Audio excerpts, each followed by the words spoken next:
was New Year's Eve 2019 when health officials in China admitted they had a problem. Health authorities have activated their most serious response level after an outbreak of a new type of viral pneumonia in central China.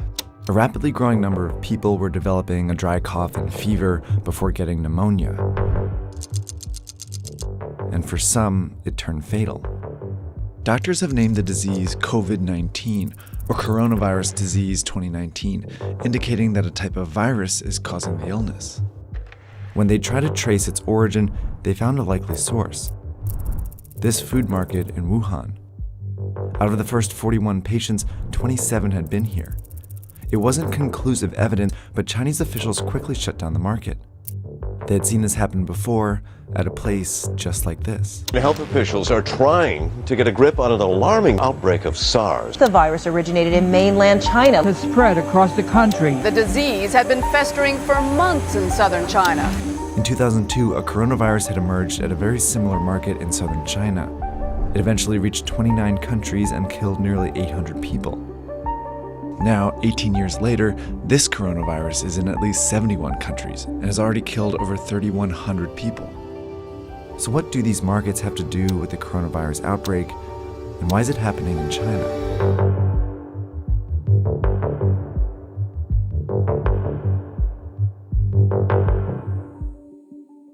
A lot of the viruses that make us sick actually originate in animals.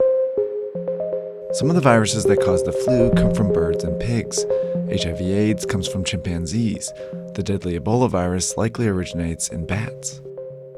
And in the case of the 2019 coronavirus, there's some evidence it went from a bat to a pangolin before infecting a human. While viruses are very good at jumping between species, it's rare for a deadly one to make this journey all the way to humans. That's because it would need all these hosts to encounter each other at some point. That's where the Wuhan market comes in. It's a wet market. A kind of place where live animals are slaughtered and sold for consumption. It was not a surprise at all, and I think that it was not a surprise to many scientists. Peter Lee is a professor and expert on China's animal trade. The cages stack above one over another. Animals at the bottom are often soaked with all kinds of liquid, animal excrement, pus, blood, or whatever the liquid they're receiving from the animals above. That's exactly how a virus can jump from one animal to another. If that animal then comes in contact with or is consumed by a human, the virus could potentially infect them. And if the virus then spreads to other humans, it causes an outbreak. Wet markets are scattered all over the world, but the ones in China are particularly well known because they offer a wide variety of animals, including wildlife. This is a sample menu reportedly from the market in Wuhan. These animals are from all over the world, and each one has the potential to carry its own viruses to the market. The reason all these animals are in the same market is because of a decision China's government made decades ago. Back in the 1970s, China was falling apart. Famine had killed more than 36 million people, and the communist regime, which controlled all food production, was failing to feed its more than 900 million people. In 1978, on the verge of collapse, the regime gave up this control and allowed private farming. While large companies increasingly dominated the production of popular foods like pork and poultry, some smaller farmers turned to catching and raising wild animals as a way to sustain themselves. At the very beginning, it was mostly peasant household backyard operation of turtles, for example. That's how wildlife farming started to get off the ground. And since it started to feed and sustain people, the Chinese government backed it. So it was imperative for the government to encourage people to make a living through whatever productive activities they can find themselves in. So you can lift yourself out of poverty. No matter what you are doing, that's okay. But then in 1988, the government made a decision that changed the shape of wildlife trade in China.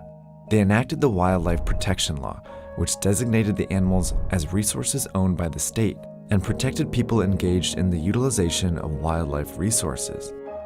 That's one of the most devastating problems of the law, because if you designate the wildlife as a natural resource, that means it is something you can use for human benefits.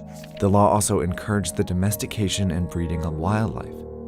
And with that, an industry was born. small local farms turned into industrial-sized operations. For example, this bear farm started with just 3 and eventually grew to more than 1,000 bears. Bigger populations meant greater chances that a sick animal could spread disease. Farmers were also raising a wide variety of animals, which meant more viruses on the farms. Nonetheless, these animals were funneled into the wet markets for profit. While this legal wildlife farming industry started booming, it simultaneously provided cover for an illegal wildlife industry. Endangered animals like tigers, rhinoceroses, and pangolins were trafficked into China. By the early 2000s, these markets were teeming with wild animals when the inevitable happened.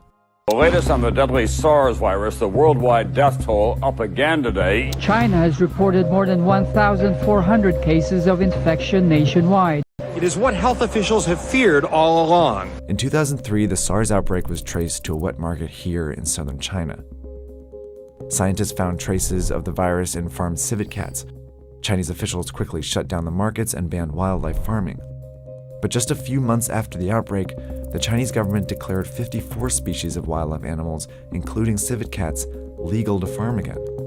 By 2004, the wildlife farming industry was worth an estimated 100 billion yuan, and it exerted significant influence over the Chinese government. Wildlife farming industry was tiny in China's gigantic GDP, but the industry has enormous lobbying capability. It's because of this influence that the Chinese government has allowed these markets to grow over the years. In 2016, for example, the government sanctioned the farming of some endangered species like tigers and pangolins.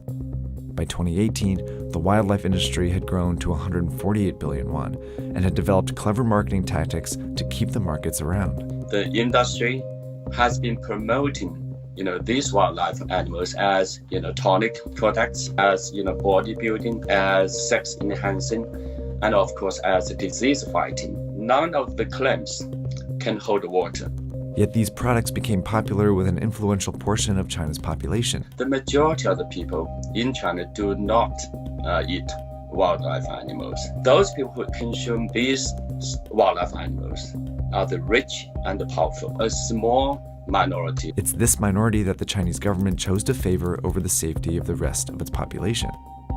These parochial commercial interests of small number of wildlife eaters are hijacking China's national interest. Soon after the coronavirus outbreak, the Chinese government shut down thousands of wet markets and temporarily banned wildlife trade again.